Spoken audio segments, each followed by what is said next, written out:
Well, Princess Leia is my favorite character in the Star Wars movies. I'm a huge Star Wars fan. Her, classic Leia gown with like the bun just isn't that great looking. So I saw the slave costume and I was like, oh, that costume is so beautiful and it's sexy and it's cool. And that costume is the costume that all the Star Wars fans respond to most. Well, it looks pretty good. Her skirt is kind of the wrong color.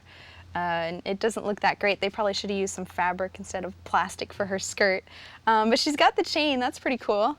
And her boots look good, and yeah, it looks pretty good. Pretty much when I go to a convention, I'm resigned to the fact that I'm going to be staying in a spot for like 8 hours a day. And at Celebration, I just kind of stood in a corner, and I'd only have to move when the fire marshals came over to me and told me I was creating a fire hazard because I was blocking the hallways.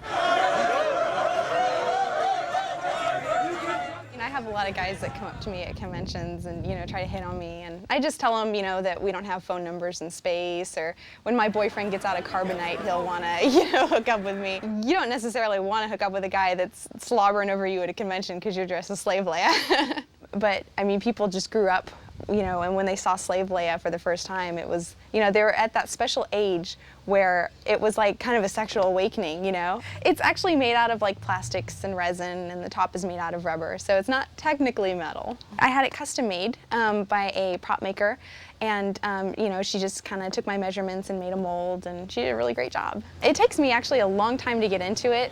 People are just like, hey, why does it take you so long to get into it? It's just a bikini. But because it's like plastic, I have to use a screwdriver for some of the pieces, and it's just a long production. Well, I like Star Wars because it's a classic story of good and evil. How cliche is that?